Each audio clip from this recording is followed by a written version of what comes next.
Shaitanirrajim, Bismillahirrahmanirrahim, Assalamu alaikum, Ji Ayanu, Pakhair Agale, Ni Hao, Chunashumme, Washmale, Ohai Gonzaimas, Guten Morgen, Hola, Boyor, Privyet, Kaifa Hal, Hale Shumachatore, Ahlan Wasal, Marhaba, Buna, Mucho Gracias, Swabi, Bhalli Kare Aya, Hoj Galdin, Anayo Hasayo, Huya Mora, Chivato, Chihal Yod, Kalimera, and a very warm welcome to everybody who's tuned into PT World and watching World this morning. First things first, ladies and gentlemen, I'm very lucky to have been joined by my very well-learned colleague who happens to be Miss Hajar Satti. I happen to be Shahzad Hassan Khan, and it happens to be a fine Friday, sunny Friday morning over here in Islamabad. So Jummah Mubarak to each and every one of you.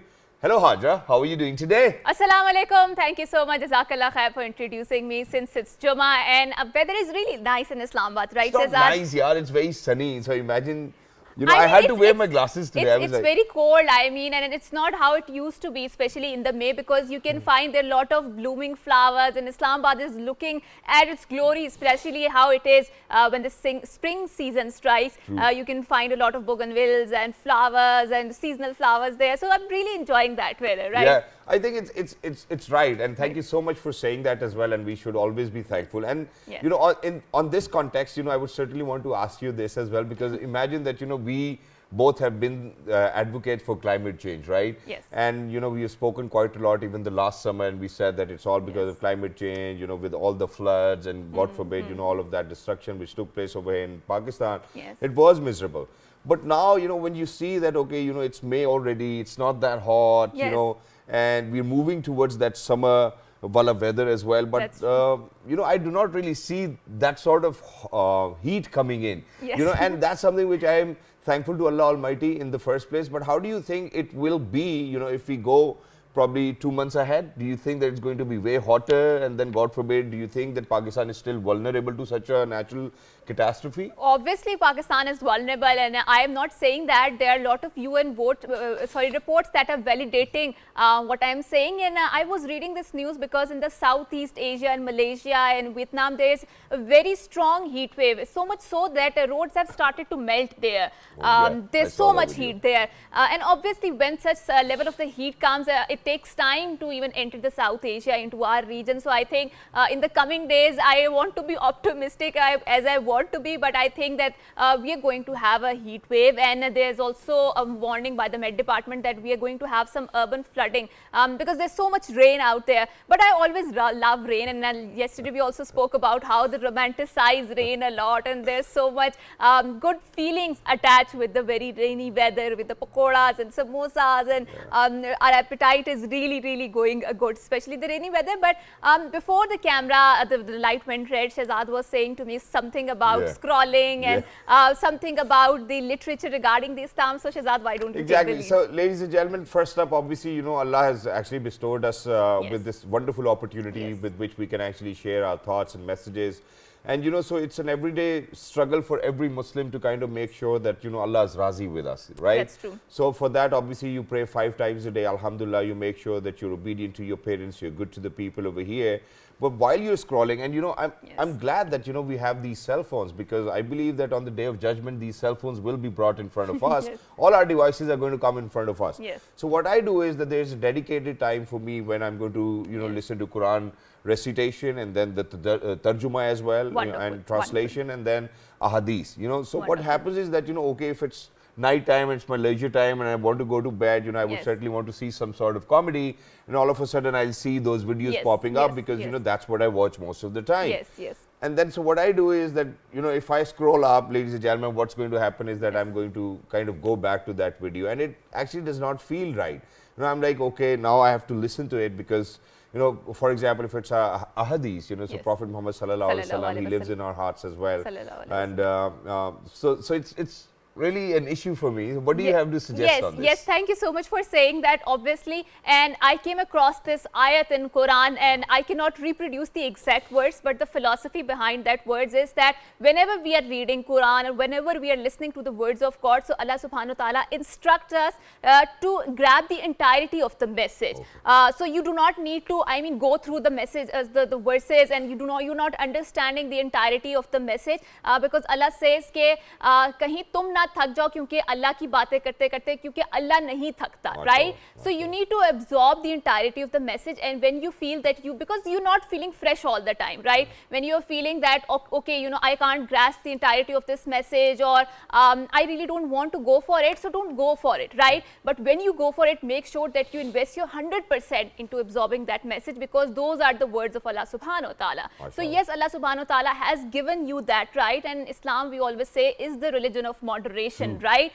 So Islam has given us the entire way of life, be it the economy, be it our social life, be it our political life, be it our personal life, individual life, family life, right? And this is a blessing by Allah subhanahu wa ta'ala, that He has given us this liberty. He does not have us, invoke us all the time into the prayer. So we have to enjoy our family life, that too under the parameters of the Sharia or the Islamic law, or the words given by Allah subhanahu wa ta'ala, right? So this is my message. So if you're not in the mood and you think that you are not going to absorb the entirety of the message, you can always skip that, right? But you do go into it, and when you go into it, absorb it with your entirety. So there should always be dedicated time slot, ladies and gentlemen, where you're on it, and it's wonderful. Thank you so much for clearing the air in my mind as well. And for everybody who's out there, if you're going through it, please make sure that that you follow what Hajra just mentioned as well, if your heart allows you to. But now, ladies and gentlemen, let's get started. First up, obviously, let's move on towards our top stories. Hajra, why don't you take the lead? Of course. So Prime Minister Mohammad Shehbaz Sharif has said that the Constitution defines the limits of all institutions. Talking to media in London, Shehbaz Sharif urges all the institutions to play their constitutional role while staying within their limit or sphere. Prime Minister is in London to represent Pakistan at the coronation ceremony of King Charles III. He will also attend the Commonwealth Leaders Summit and engage with other world leaders bilaterally. He will also meet former Prime Minister Nawaz Sharif in London. And I think he's very right in saying it out loud that there are defined parameters within the Constitution, and these were defined just because so that there is no encroachment of one institution over the other institution's limit. And he's very right in saying that I'm really glad that he went to London and he's attending that coronation ceremony, because that is the platform where we can indulge in a lot of diplomacy. And I think Pakistan always need that representation in all camps of the world, because this is how you define diplomacy. And a lot of networking opportunities will always be there as well. But moving on, where, ladies and gentlemen, the Chinese Foreign Minister Xin Gang is arriving in Pakistan today on a 2-day official visit to Pakistan. Foreign Minister Bilawal Bhutto Zardari and his Chinese counterpart will co-chair the 4th round of the Pakistan-China Strategic Dialogue. The Strategic Dialogue is a structured mechanism that reviews bilateral cooperation in key areas. The two sides will reaffirm the abiding vitality of the all-weather strategic cooperative partnership, develop a roadmap for multidimensional cooperation between Pakistan and China, and discuss the evolving regional and global landscape. And I believe it's wonderful to see that that we are actually talking about all weathers, and I think that's how Pakistan and China has always been, and that's why the slogan says Pak Chin Dosti Wong Swai. I think that's how it is, and Chinese people, obviously, ladies and gentlemen, have been with us through thick and thin. Pakistani nation have been with Chinese people through thick and thin, and it's wonderful to have such sort of diplomacy amidst these two countries, and we call each other brothers anyways, so wonderful. I think ni hao ma, I think that's how it is. I don't know that. Yes, that's very true. So moving on to our third item, I think Shehzad can better comment on that, but I'll start it and I think Shehzad can end there. So 4th one-day international between Pakistan and New Zealand will be played in Karachi today. Pakistan has already clinched the 5-match series with unassailable 3-0 lead. PTV Sports HD will telecast the match live from 3:30 p.m. After series win, Pakistan moved to 3rd place in International Cricket Council one-day team rankings with 112 points. Australia is also leading the table with 113 points. If Pakistan won the remaining 2 matches of the series, they will secure first position in ICC ODI team ranking for the first time. Exactly, and that's how it is, Hajra. So Pakistan has been formidable, for any other team, and that too in our den, and we have been playing beautifully, so let's talk about the 4 T20s which took place, because one, unfortunately, couldn't really take place. I mean, the match was on, obviously, but the rain started, and then, it ended up in a no decision. So it was 2-2 for Pakistan and New Zealand. But in one-day internationals, we win all the 5 matches. We're going to be on #1 in the one-day international rankings. Fakhar Zaman has been playing beautifully, and he's at #2 at the ICC ODI batters ranking as well. Babar Azam, ladies and gentlemen, obviously is phenomenal.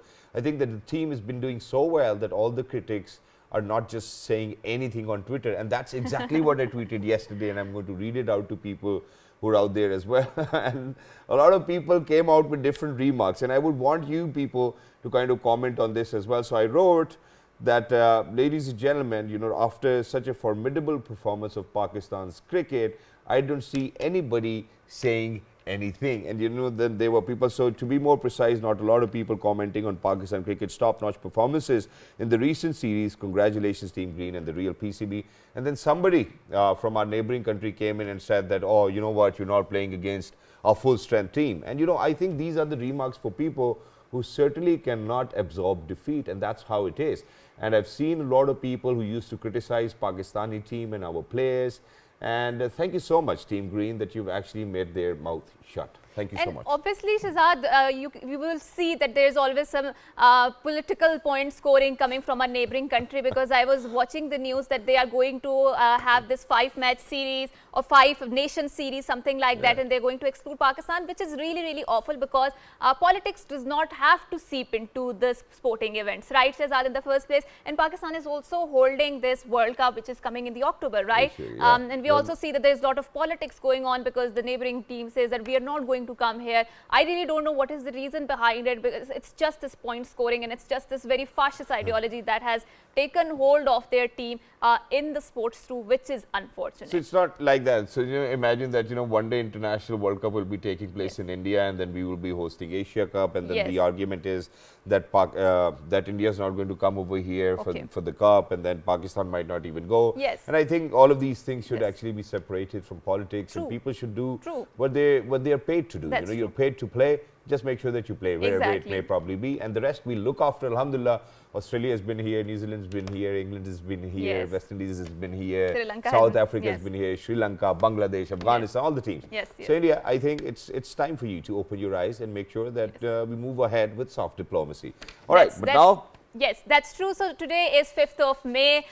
It's Friday, and it is the World Hand Hygiene Day, I would like to say. And obviously on this day, there were some very staggering statistics, and that is why we need to observe this day. So only half of the health centers have hand washing facilities, that too according to the UN, and 53% of the schools in the developing countries have basic hand washing facilities, which is also a very staggering amount, because obviously in our religion, Safai nisfe mana, right? Or hygiene is half of our faith. And obviously there is a huge urban-rural disparity when it comes to hand hygiene. So how much important it is, what we need to do to develop such sort of hygiene, and that's very cost-effective manner, right?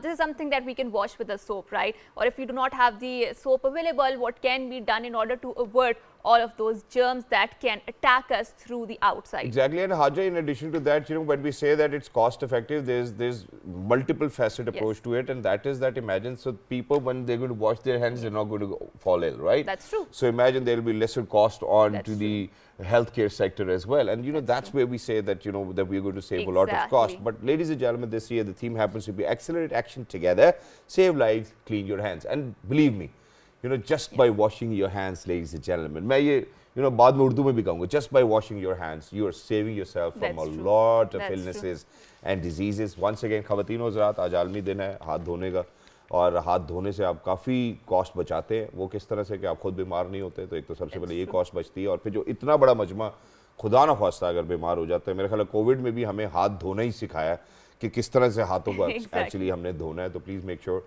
That you do that and to discuss about it कि you know how do we actually save ourselves from so many illnesses and diseases. Ladies and gentlemen, we're very lucky that we've been joined with somebody who happens to be a consultant in internal medicine. Ladies and gentlemen, he is Dr. Imtiaz Alam Afridi. Assalamu alaikum. Good morning. Yeah, go ahead. Let's do it. I wanted to say something in Pashto. Assalamu alaikum, sir. How are you doing? Wa alaikum salam. Good morning to you. Thank you very much for having me on your show. And I'm glad that you give me the opportunity to talk about a very important Yeah. topic, yet very simple, as Yes. you explained and as you said in your prelude. And you said already a lot about the hand washing, and you give very nice statistics about it. So it's a very important message that we want to convey to the public, and it's important for many reasons, as you said. It saves life, as the theme of Right. the True. World Hygiene Day today is. It saves lives. Clean True. your hands. It's a simple, the most simple step and the most cost effective and most effective one to prevent the spread of infections. And for us to, sir, make it understand to the people out there, because we have this greater responsibility Yes. on our shoulders if we go out in 47 different countries, how can you explain that, you know, what is the effectiveness and the impact of your hygiene and clean Yes. hands? Obviously, we do know as Muslims, you know, that's half of our religion. You know, safai nisf iman hai. But how effective is it, and what sort of illnesses and diseases do we protect ourselves by just washing our hands? That's it. Bismillah. Okay, so just to give you a little, diseases are two types if you put it into two: communicable and non-communicable. So non-communicables are like your blood pressure, hypertension, and diabetes. You cannot give it to other people by touching True. with that. The communicable disease, on the other hand, is when you come in Flu, contact. COVID. Absolutely, it's got viral infections, cold, flu. COVID was the recent one. The whole world have seen it. Diarrheal diseases, norovirus, which kills millions of people, and especially children across the world. In fact, in Pakistan, among the 15 developing countries, we are on the 5th rank. 73% of the kids under the age of 5, they fall ill to the diarrheal illness, and majority of them will die. So this is a very Right. poor, very sorrow sort of state as we look at the statistics. Right. And this is a simple step that hand washing can prevent this. Right. So, and we all know about it, but unfortunately, it's not as practiced as we should do. And it's inverse even with the healthcare. That's the most focus of this hand hygiene day. Exactly, and which is why, sir, you know, we gather over here to kind of raise the importance on this as well. And I'm glad, alhamdulillah, that we get this opportunity over here at PTE World. But for Pakistani market, I think that at times that there should be a program in Urdu too as well, the kind of topics we Yes. discuss. Now imagine that we go to get chapati, Yes. right? We do not know whether the tandoor guy has washed his hands. Imagine we go to a physiotherapist or a doctor, we certainly do not know whether they have washed their hands. Doctors obviously are very careful about it. But, and you know, since it's a part of their routine, so we do see that, you know, they're wearing gloves and Yes, whatnot. yes. So imagine we go to a mathai wala, we go to somebody else, we go Yes. to our barber, you know, there's so many places. And then there's one more thing which is more social and cultural, and it puts pressure on you as well. So imagine that you know that the other person you're about to shake your hand with is actually cleaning somewhere, or is a staff which actually helps you every single day. But my I think my character does not allow me to not shake hands, so I Yes. have to, and I'll have to wash hands afterwards as well. How do you think people can correct these mechanisms where it's justified that, okay, you know, since you are at your work and you might, I think that you might not have washed your hands, it's not a good idea to shake hands, so just say assalamu alaikum.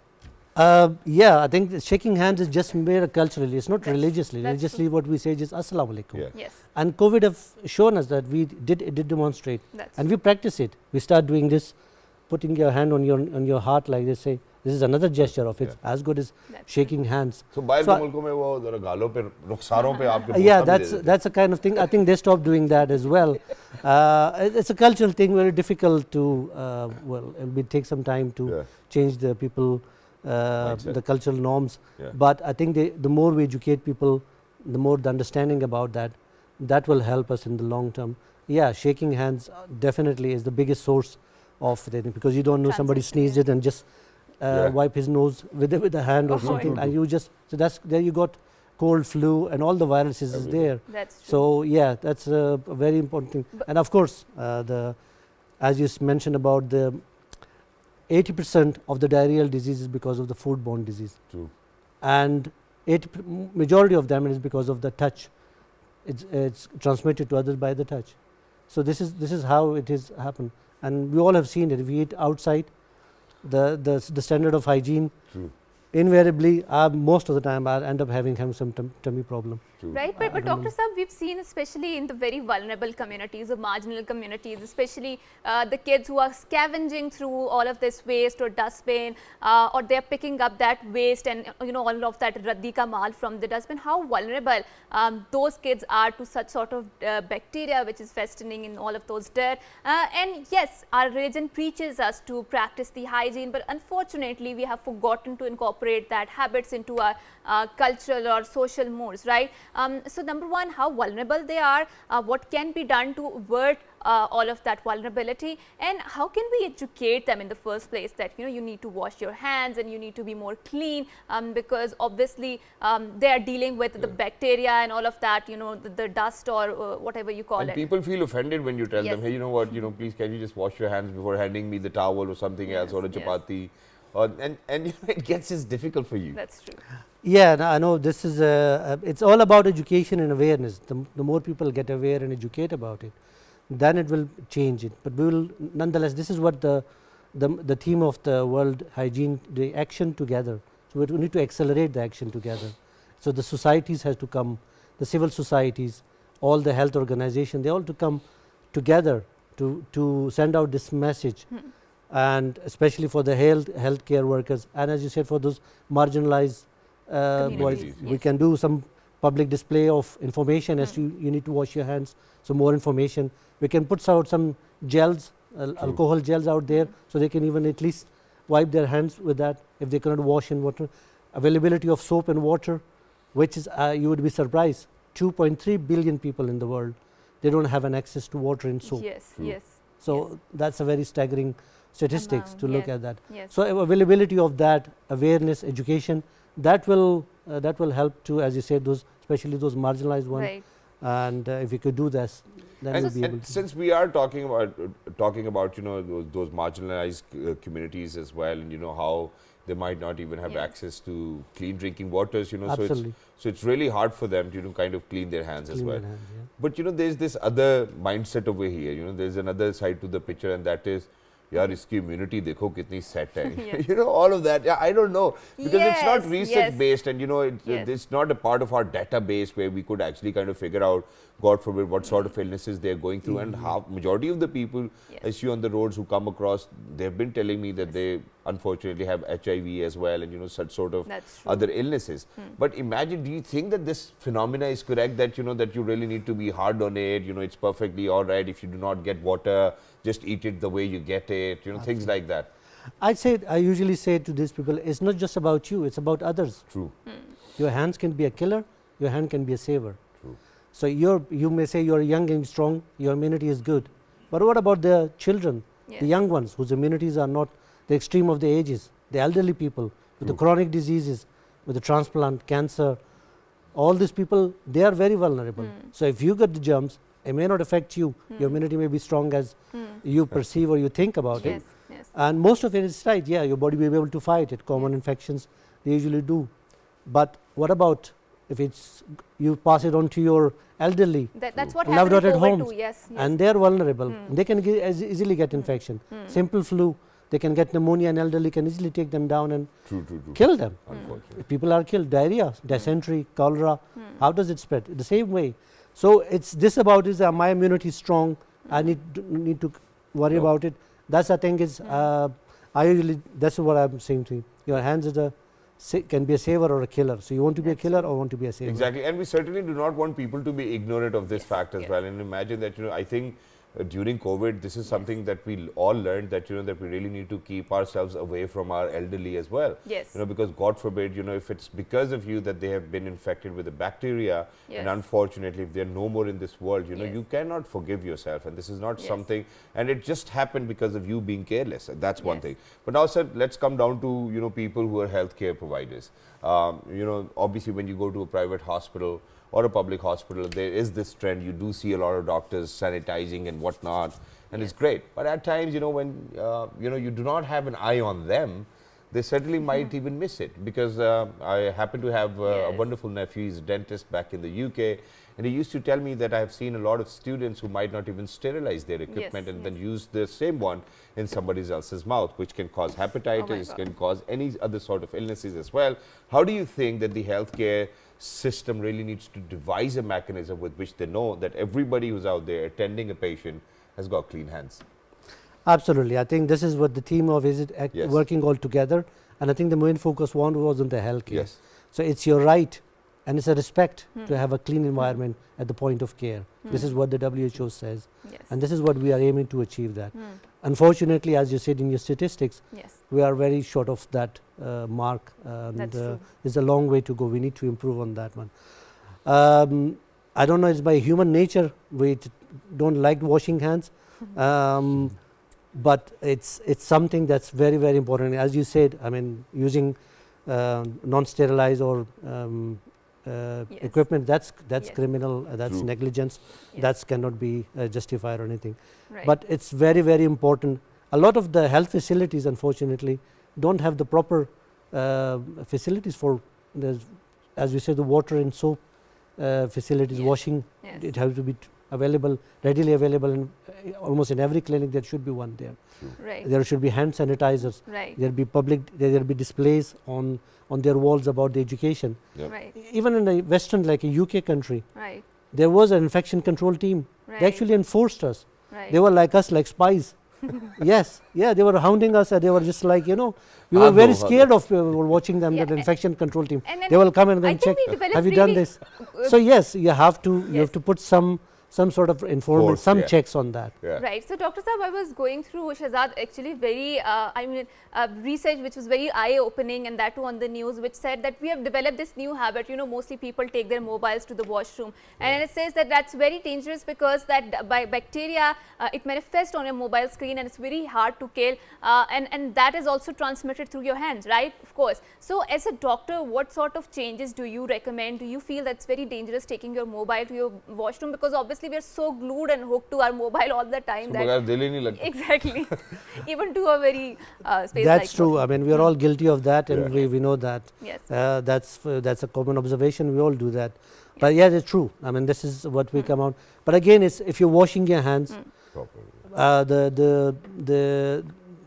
the 5-7 times in the day you have to like wash your hands. That's before preparing the food, before eating the food, after eating the food, having your meal, coming out of the toilet. Yeah. This is the must things. Yes, yes, of So course. you have to wash your hands there. And mobile also. Mobile, you cannot wash it. You have Dettol wipes for that. Yeah, Yes. Dettol wipes, not Dettol wipes. It has to be alcohol wipes. Okay. Okay. Remember the germs. A lot of the antiseptics or the disinfectants, they are not. It has to be at least 60% of the alcohol Okay, to okay, kill the germs. okay. Which means that my father has been really smart, because I see him every night, cleaning his phone with the alcohol Wonderful. wipes as well. Yeah. And it's wonderful. Thank you so much for educating. And Thank I you saw so it much. in Japan somewhere that, alongside where you wash your hands, Okay. they have phone sanitizers for you. You put Oh, them in, wonderful. and there's a ray system, Yeah. and they're clean. But very quickly, sir, towards the end, one last thing, and that is that while I was growing up, so one of my sister had the OCD, obsessive compulsive disorder. And even I had it. I was guilty of it. So imagine, Sure. if I'm going to touch the soap, I'm going to clean my hands again. If I touch the door, I'm going to clean my hands again. So every now and then I'll I'll close the door of the washroom with my elbow. And life was difficult for me. So for people who have this OCD, how can you comfort us? What will you say today that, okay, once you wash your hands, they're clean. You do not have to wash them again. It's very difficult to tell the OCD person. That's a very psychological thing. So they need help from psychologists and from psychiatrists. For normal people, I would say, if you wash your hands, Yes. that's a 20-second rule. Okay. Yeah, so you have to wash it with the soap and do it for 20 seconds, because Right. it's been shown if you do for at least 15-20 seconds, Right. then the chances of you cleaning the germs more than 90%. Right. Wow. And if you do for another 15%, you're almost going to 99%. Wow, that's if you wonderful. do it properly. And for everybody who's out there, I think I'm going to show you first how I wash my hands, and I'm going to ask Dr. Saab over here whether is this the correct way of doing so. So obviously first you're going to put up soap, then obviously I rub like this, so I'm sharing how I do it, and then like this, Okay. and then like this, and then like this, and then like this over here and over here, and it actually kind of takes somewhat 10 or 15 seconds, and then just make sure, you know, everything's clean. And that's it. I think Bismillah. he's that Is that correct? Bablu from Absolutely. that ad. Absolutely, you've done almost all the steps. There are five steps that we do. Yeah. And the time actually, if you cannot put a watch or clock there for 20 seconds, Yeah. they say you can say the happy birthday, Yeah. the whole rhyme or something. They sing along with that. When you finish, by then it's almost 15 to 20 Right. seconds. Exactly. So that's why just say happy birthday to So me. it's never. And 5 steps. Yeah. If I just explain, Please go you've ahead, done it go all. ahead. That's it. See.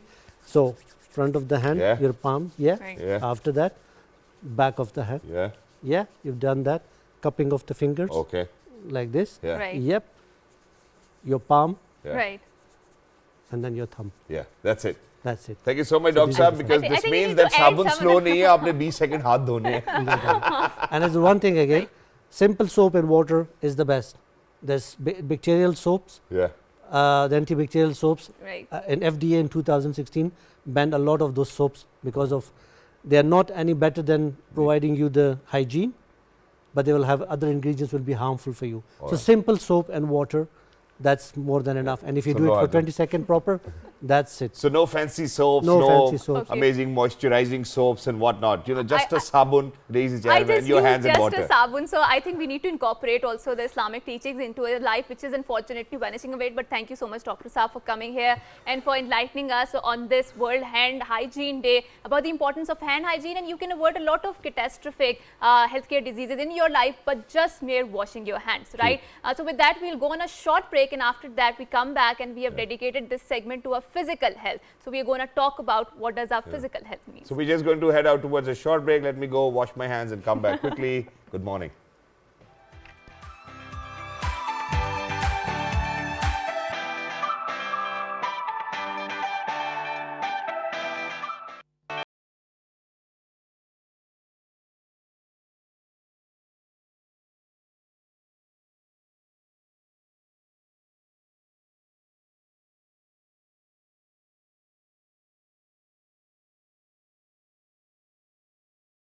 Ladies and gentlemen, welcome back. Thank you so much for staying tuned to PT World. You're definitely watching World this morning alongside Ms. Haja Satti and me, myself, Shahzad Hassan Khan. Ladies and gentlemen, just took a small break because I went to wash my hands and then dry them up. So, you know, because it's World Hygiene Day and we were observing it, you know, in the first half, we spoke about it. But now, I think let's move on towards the very physical side of the illnesses as well and the rehabilitation. And that's one thing where I see is you know, there's dearth, you know, to find the right person. And it's because of the fact that imagine for a person like me who's been a polo player, you know, I used to ride horses, you know, I played basketball at international level, you know, HEC and whatnot.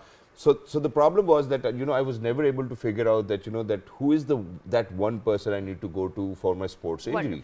Because not a lot of people were able to understand. And then every time you go to a doctor, they see a lot of money. You know, you see a lot of money in their eyes, you know, so they would be like, sir, aapki kal hi surgery ho jayegi. And you're like, hey, you know what, I'm looking for a solution where I do not really need to kind of disturb the factory settings, you know, the original factory settings. And that's how it should be. And unfortunately, if it's not the case, then obviously you'll have to go there. So ladies and gentlemen, that's one thing we are talking about. And physiotherapy obviously is a growing sector where in Pakistan, a lot of brilliant people are coming forward and, you know, making sure and making waves as well with a lot of success. I mean, imagine people with stroke, people, you know, who might have had backbone issues, people, you know, who might have had muscle dystrophy as well, you know. So all of these activities, you know, which you're watching on television as of now are a part of rehabilitation services.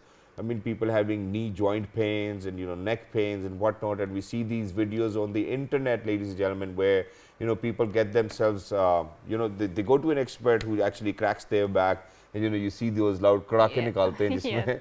I don't know whether it's effective or not, but we're very lucky that we've actually been joined by somebody who represents an institute which has been authorized by the World Confederation for Physical Therapy as well, and it happens to be Foundation University. Ladies and gentlemen, we're very lucky that we've been joined by the Principal College of Physical Therapy Foundation, University Islamabad, Dr. Furqan Ahmed Siddiqui. Hello sir, assalamu alaikum, good morning. Wa alaikum assalam and good morning. So thank you so much for joining us, sir. And first things first, and you know, we see these amazing videos of dil karta hai kabhi apne bhi jaake kadake nikalwa le banda. You know, people go to chiropractors, right?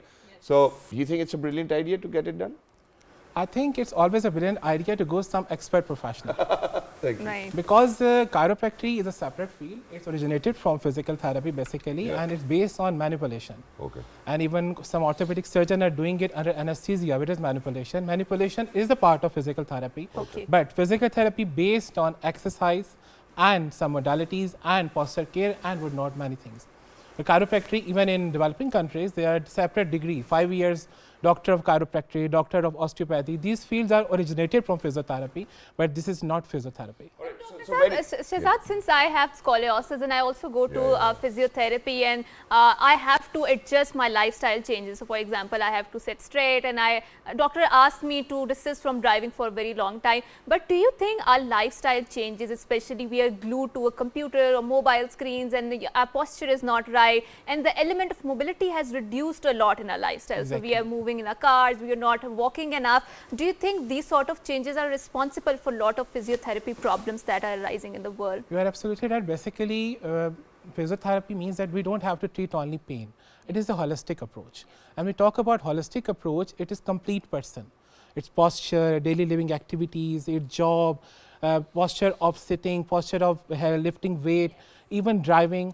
This need to be amended because this is very necessary, and expert professional, I first mentioned that expert professional necessary because we have to adopt the new things, new postures, because this is related to the pains and aches and the problems we are facing in daily life activities. And sir, in addition to that, there's one more thing which I would certainly want to ask you over here, and that is that I would certainly want to demonstrate, you know, how the postures really needs to be when you pick up weight. But before we say so, you know, when we speak about Foundation University, it happens to be the first ever university over here in Pakistan which has been accredited by the World Confederation for Physical Therapy. What does that certainly mean that, you know, for all of those physiotherapists we have had, you know, over the lifespan of 36 years, weren't really from a university which was accredited by, you know, an authority. So do you think that, you know, they might not have learned it rightfully, or Actually, what do we mean by this? Problem is that currently in Pakistan, education sector is suffering many challenges. Okay. And in Pakistan, there are a lot many institutes who are offering physiotherapy program, and we have started this program in 2014 Okay. with the aim to deliver a quality rehab professionals in the country. All right. And after our first batch passed out, we went through international linkages to improve our quality standard. Our first international linkage was the MOU with University of Hazel, Belgium. And we are the only institute in Pakistan who won the Erasmus Plus grant. And under this grant, our students and faculty moved to Belgium for summer camp. And there is frequent faculty exchange between the two universities. And again, we won the DIOS funding, which is again the first institute in Pakistan who won this European funding for frequent mobility program of the faculty and the student. Our next step to further improve our quality standards by starting MS programs in the field after having the bachelor program. And then we applied for international accreditation. WCPT is the supreme body of physiotherapy around the globe. All right. And very limited countries are member of it, and very limited universities are accredited by this supreme body.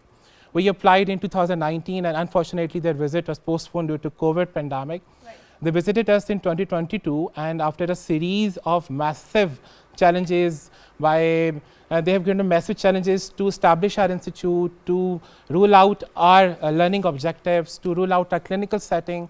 And then finally, they visited us in 2022, and finally, alhamdulillah, we got this accreditation, international accreditation. We're currently the only institute in Pakistan which is internationally accredited. Okay. And by having this accreditation, our quality of graduate will definitely improve, our international standing will definitely improve, and other universities will also boost their energy to establish and to go for this international accreditation. And it's wonderful, and it's glad to see that Pakistan is on the right path as well. But now, very quickly, which areas do you think that physiotherapy is most impactful? You know, it's going to change your life, it will make you better, it will relieve your pain. So, you know, share all of those different areas. Initially, there is a lack of awareness that physiotherapy is somewhere related to if you have shoulder pain, neck pain, or back pain, you have to go to the physiotherapist. Yeah.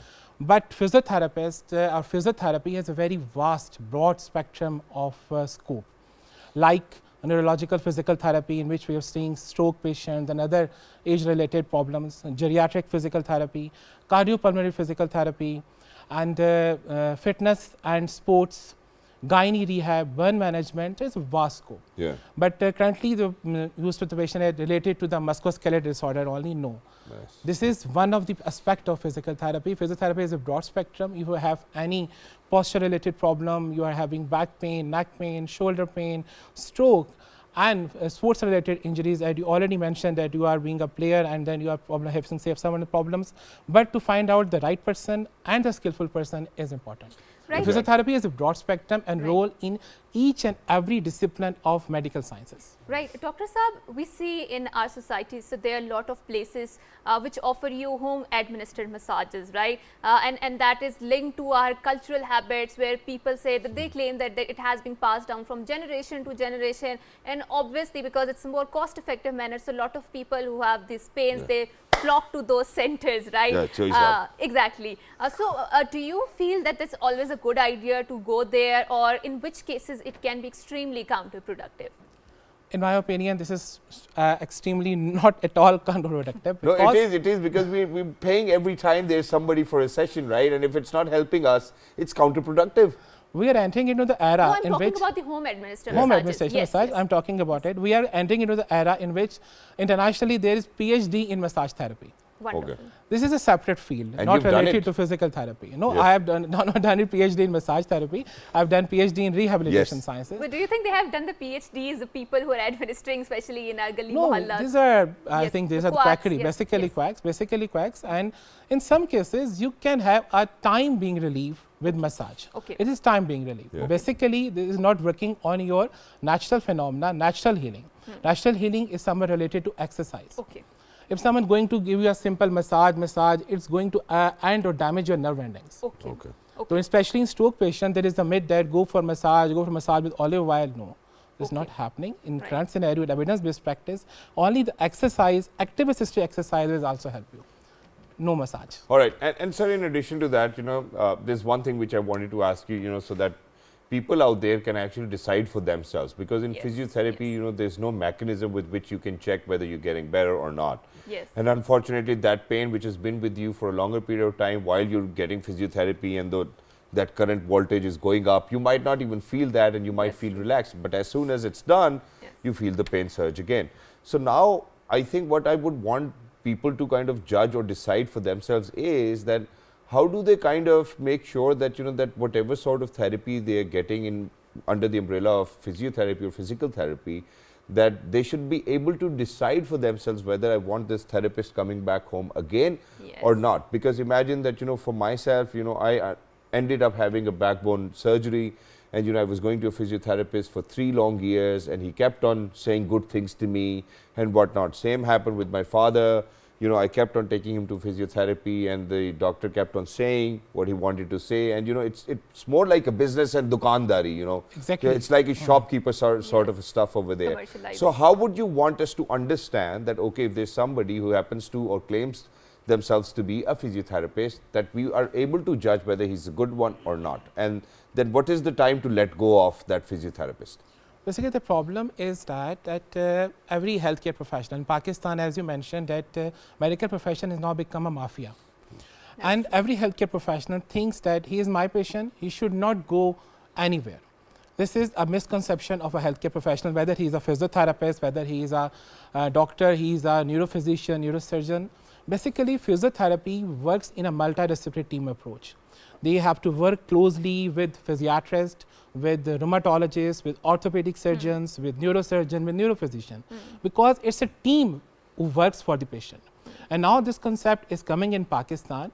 And Pakistan, unfortunately, you are talking about, I think, a couple of years back, and that when many of the quacks were there, and there are very limited qualified physiotherapists. And they've opened up so fancy shops and whatnot. Exactly, Yeah. exactly. So basically, a physiotherapist, a qualified physiotherapist, I said to an example, if a physiotherapist is not able to read an MRI findings, and he is not known that how much he can help you, I think he is not at all an expert professional. Okay. Right. If the things are not in your control, you have to refer back to the patient, the referring physician, to the referring rheumatologist, the referring neurophysician, so that the patient pain perspective should be sought out. True. Right. The problem is that the physiotherapists are not setting their short-term and long-term goals. If a qualified physiotherapist is doing it, long-term and short-term goals, and not making, and not in a sense of make money. Yes. Okay. This is the problem with every healthcare professional have in Pakistan. Yes. My patient, he should not go anywhere. I will treat him. Yes. I will prescribe medicine. Everybody has a separate scope. Basically, physiotherapist is a team of a rehabilitation sciences perspective, in which physiotherapists, occupational therapists, speech therapists, physiatrists, even rehab nurse work together to decide what are the prognoses, what are the differential diagnoses, and how we can help him. Surgery is one of the aspects. If the case is a surgical case, you have to refer back to the neurosurgeon or neurophysician, whatever the referring physician is that.